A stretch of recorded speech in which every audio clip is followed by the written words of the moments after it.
Hi friends, Hollywood లో action movies, erotic movies, adventurous movies ఇవే కాదు, అప్పుడప్పుడు హృదయానికి హత్తుకునే అద్భుతమైన ఫ్యామిలీ ఓరియంటెడ్ సినిమాస్ వస్తాయి. అటువంటి సినిమాలకి కొంచెం కామెడీ జోడించి హిలేరియస్ మూవీస్ కూడా వస్తాయి. అటువంటి మూవీయే బ్రదర్స్. ఇది అమెజాన్ ప్రైమ్ లో రిలీజ్ అయింది. తెలుగు డబ్బింగ్ ఇంకా రాలేదు.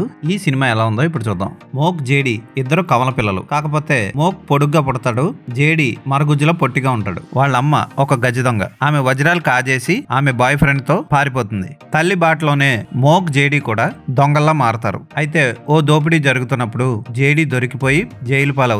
మోక్ మాత్రం మెక్డానల్డ్స్ లాంటి రెస్టారెంట్ లో పనిచేస్తూ గర్భవతి అయిన భార్యతో హ్యాపీగా జీవిస్తూ ఉంటాడు. అనుకోకుండా ఒక రోజు ప్రమోషన్ అడుగుదాం అనుకుంటే జాబ్ లోంచి తీసేస్తారు మోక్ ని. ఆ తర్వాత జైలు నుంచి విడుదలైన జేడి మోక్ ని కలుస్తాడు. మోక్ తో కలిసి వాళ్ళ తల్లి దొంగిలించిన వజ్రాలని తిరిగి తీసుకురావాలని, తనతో పాటు మోక్ కూడా రావాలని కోరతాడు. ఈ వజ్రాలు తీసుకురాకపోతే జైలర్ పవర్ఫుల్ హత్య కేసులో ఇరికిస్తాడని, అతని వేలిముద్రలు గన్ మీద తీసుకున్నాడని చెప్తాడు. ఆ తర్వాత ఇద్దరు అన్నదమ్ములు కలిసి ఆ వజ్రాల కోసం ఏం చేశారు, ఎమరాల్డ్ గ్రీన్స్ కోసం ఏం చేశారు అన్నదే కథ. చాలా క్యూట్ గా ఉంటుంది ఈ సినిమా స్టార్టింగ్. చిన్నపిల్లలుగా ఉన్న జేడి, మోక్ వాళ్ళు చేసే బాంబు ప్రయోగం, వాళ్ళ తల్లి వాళ్ళకి వీడుకోలు చెప్పి వెళ్ళిపోవడం, ఎదిగిన తర్వాత వాళ్ళిద్దరూ మళ్ళీ తిరిగి కలుసుకోవడం, ఫ్యామిలీగా కంప్లీట్ ఫ్యామిలీగా ఎలా మారారు అన్నది బాగా చూపిస్తాడు. తల్లి వాళ్ళ కోసం చేసిన త్యాగం కూడా ఆకట్టుకుంటుంది. ఎక్కడ కూడా ఓవర్ సెంటిమెంట్ వైపు వెళ్లకుండా హిలేరియస్ గా సింపుల్ గా తీశాడు.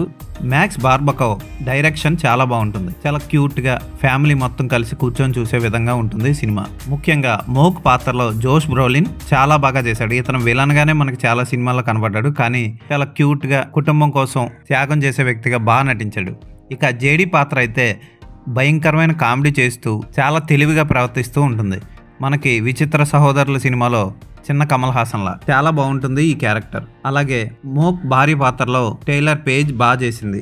తల్లి పాత్రలో యంగ్ గా ఉన్నప్పుడు జెన్, ముసలిగా అయినప్పుడు గ్లెన్ చాలా బాగా చేశారు.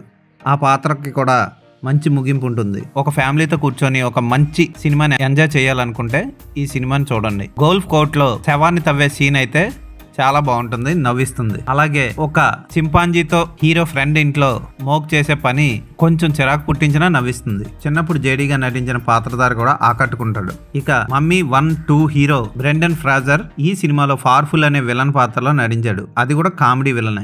ఎక్కడ మీకు టూ మచ్ నెగిటివిటీ ఉండదు, అన్ని పాజిటివ్ గా ఉంటాయి. చాలా చక్కగా కూల్ గా ఎంజాయ్ చేసే సినిమా ఇది. ఫోటోగ్రఫీ చాలా బాగుంటుంది, బ్యాక్గ్రౌండ్ మ్యూజిక్ బాగుంటుంది. తప్పకుండా ఈ సినిమాని చూడండి. అమెజాన్ ప్రైమ్ లో ఉంది, తెలుగులో ఇంకా రిలీజ్ అవ్వలేదు. ఈ సినిమాకి నేను ఇచ్చే రేటింగ్ 3.5/5.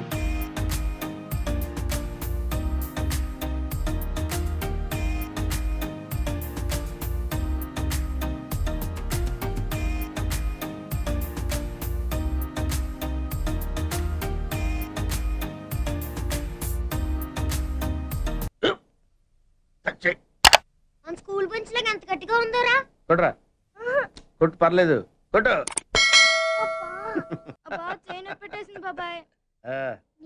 ఏంటి నువ్వు కొడతావా? కమా బిట్ మీ యార్. వాడిని నేను కొట్టడం లేదమ్మా, వాడినే నన్ను కొట్టమంటున్నాను. నువ్వేం కంగారు పడక్కర్లేదు. అడుగుతావేంటి?